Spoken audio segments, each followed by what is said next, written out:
욕심 없다며 연일 노출. 김한 당권 재격돌. 김문수 후보가 대선 패배 이후 계속해서 공개 행보를 보이고 있습니다. 당대표를 하지 않겠다라고 말은 했지만 사실상 당권 도전의 행보가 아니냐라는 겁니다. 지난 4일부터 6일까지 연속적인 공개 행보들 함께 보시죠. 국민의 선택을 겸허하게 받아들이겠습니다. 지금 당대표 김문수 해라. 이거는 김문수 너 아주 쓰레기통에 살아라. 이거 하고 똑같은 소리예요. 전장을 우리 대한민국 지켜내고 대한민국의 위대한 오늘을 위해서 희생하신 모든 호국 영령들에게 깊이 감사를 드립니다. 이분들의 희생 정신이 계셨기 때문에 우리 대한민국이 이렇게 건국되고 또 지켜내고 발전할 수 있었습니다. 다시 한번 위기에 처한 우리 대한민국이 더욱 위대하게 발전할 수 있도록 더욱 행복한 우리 국민들이 될 수 있도록 호국 영령들께서 후보 살펴주시기를 기원드립니다. 그리고 앞거는 턱걸이였죠. 잘한다는 게 더 포인트입니다. 대선 패배 직후에 올라온 첫 이 근황이 이 턱걸이였고요.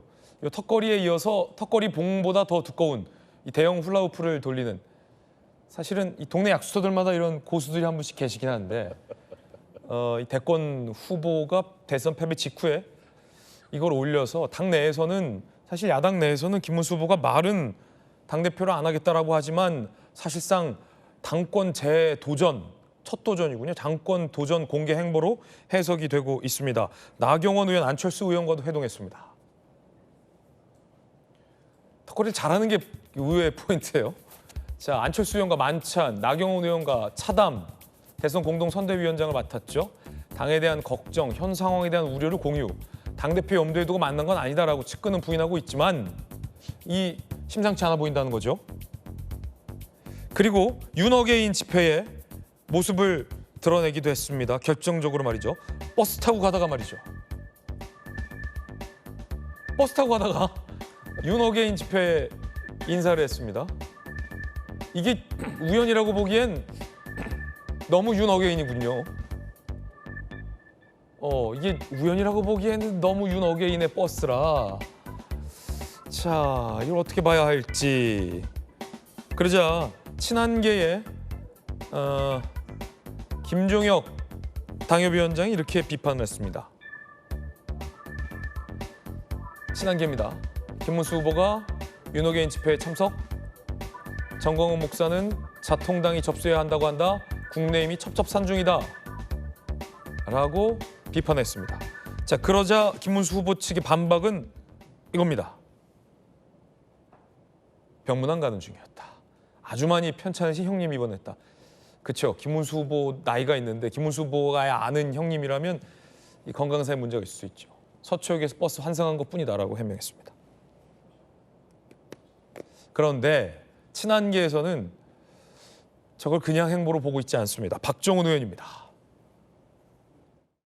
단일화 과정에 대해서 본인이 한 말을 사실상 뒤집은 거잖아요. 여러 차례 20번 넘게 말씀하신 거를 사실상 뒤집은 거기 때문에 지금 안 나오시겠다고 하는 말씀도 완전히 닫힌 결말은 아니다. 김문수 후보는 당권 도전하면 안 된다고 보십니까? 아니, 저는 해도 된다고 봅니다. 되세요? 물론 우리가 참패하는데 원인이 있고 또 과거와 절연해야 되는 우리 당의 과제, 이런 거하고 맞는 분인지는 당원들이 판단하실 거예요.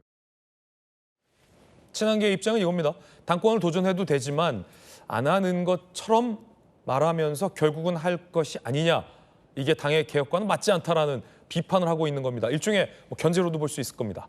곽태규 의원님은 어떻게 보십니까? 김문수 후보가 결국은 당권 도전하리라 봅니까? 아니 근데 그 김문수 후보의 최근 요 며칠 사이의 행보를 너무 이거 당권 도전으로 몰고 가는 것도 아니라고 봐요. 네.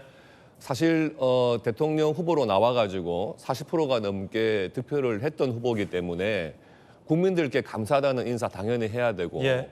본인이 대통령이 안 된 그에 대해서 뭐 사과랄까 그런 부분에 대해서도 뭐 언급을 해야 되는 입장이죠.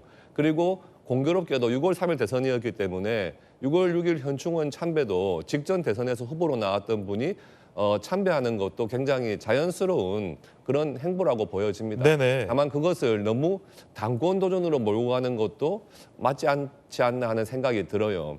아까 그 턱걸이 하는 장면에서 파란 옷 입고 나왔다고 해가지고 그게 일부 유튜브에서는 또 왜 하필 파란색 옷을 입고 턱걸이를 하는 걸 잡았느냐 이런 말까지 나왔거든요. 그러니까 사람을 오해하기 시작하면 그런 것까지도 꼬투리를 잡는 것 같습니다. 그리고 그렇군요. 아까 버스 타고 가는 그 장면이 나왔는데 대선 후보까지 했던 분이 아는 분 병문안을 가기 위해서 버스 타고 가는 것 굉장히 신선하지 않습니까? 네. 근데 거기서 하필 지나갈 때 윤어게인 집회를 지나가게 되는데 거기에 인사를 한 거죠. 그걸 가지고 또 윤어게인 그 집회와의 관련성 그렇게 또 보는 것도 너무 나간 해석이 아닌가 싶고요. 우연의 일치다. 그렇게 보입니다. 다만 이제 김문수 후보 본인이 그 대선 직후에 나를 당 대표 나가라고 하는 것은 나를 쓰레기통에 넣는 것이다. 네. 이렇게 말할 정도로 강하게 당 대표 도전 의사는 지금 없다 하는 것을 밝힌 상황으로 보여지고요.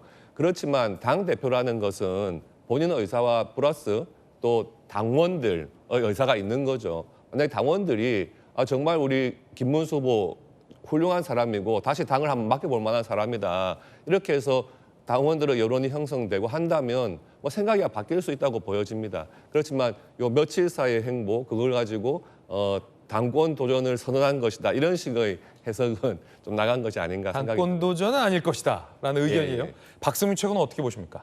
저는 할 거라고 봐요. 왜냐하면 이 41%를 받았잖아요. 그러니까 이제 국민의힘 내부에서도 어떻게 의견이 갈릴 거냐면 41%나 받았다와 41%밖에 못 받았다로 갈릴 거란 말입니다.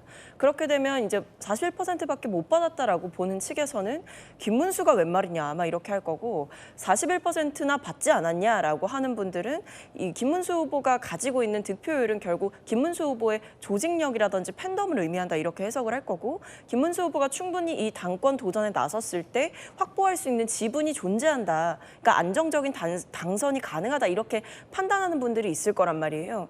저는 그렇기 때문에 지금 보면 국민의힘 내부에서도 비대위 체제를 유지하자는 쪽과 조기 전당대회를 빠르게 치러야 된다라는 측이 나뉘고 있는 상황인데 김문수 후보 측의 입장을 보면 굉장히 묘하게 이 전당대회를 하자라는 쪽에 가깝습니다.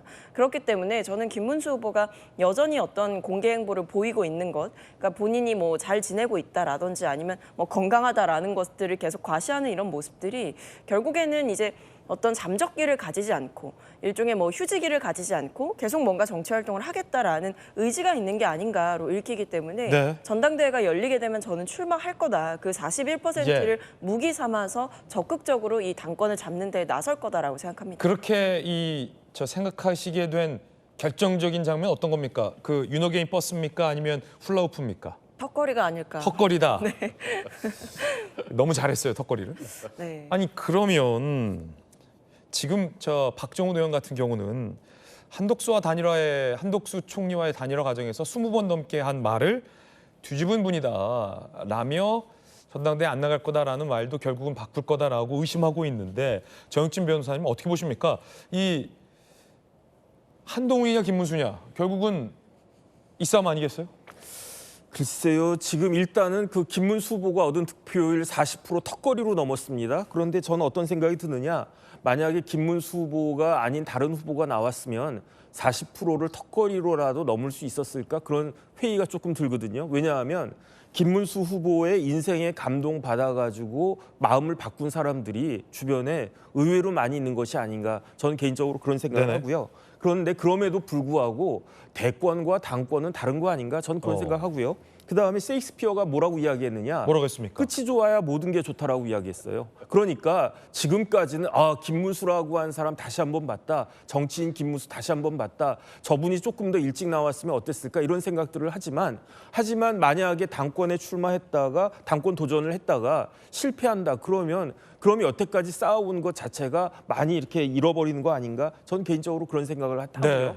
그다음에 이제 조금 전에 곽규택 의원님도 말씀을 하셨지만 제 생각에는 강남 성모병원 가신 거 아닌가 싶거든요. 집이 봉천동이니까 2호선 내려가지고 서초역에서 내려서 거기서 강남 성모병원까지 마을버스 같은 거 있단 말이에요. 그거 타고 가다가 우연히 그렇게 된 거 아닌가? 저는 개인적으로 그런 생각도 할 수가 있는 것 같고 그다음 박정훈 의원님은 높아심에서 저런 말씀하셨겠지만 저 이야기는 지금 할 타이밍은 아니지 않는가. 만약에 전 개인적으로 김문수 전 후보가 이번 당권 도전을 안 할 거라고 생각을 하는데 네. 그럼에도 불구하고 당권 도전에 나서겠다. 그러면 그때 가서 비판을 해야지 지금 미리부터 비판을 하는 그것은 조금 적절하진 않은 것 같다. 그런 생각 듭니다. 그럼 정혁진 변호사님께서는 왜 김문수 후보가 당권에 도전해서 안 된다라고 생각하십니까? 일단 제가 좀 전에 말씀드렸다시피 제 개인적인 생각이지만 대권 후보로서의 김문수와 당권 후보로서의 김문수는 많이 차이가 난다는 그런 생각이 들거든요. 그다음에 어쨌든 지금 국민의힘은 옆에 뭐 곽규택 의원님한테는 죄송하지만 2번이나 대통령 탄핵당한 정당이고요. 이번 대통령은 임기 절반밖에 못한 그런 대통령이란 말이에요. 그렇다라고 하면 뭔가 그 쇄신하는 모습을 갖다가 보여줘야지 그래야지 이전 모습과 비슷한 모습으로 쭉 나가겠다. 그러면 더 이상 뭐 국민의힘이 그 수권 정당으로서의 그 의지를 포기한 것이 아닌가 그런 생각이 들기 때문에 뭔가 좀 달라진 모습을 보여줘야 된다. 그것이 그 국민의힘과 김문수 전 후보를 위해서 둘 다 맞는 것이 아닌가 개인적으로 그렇게 생각합니다.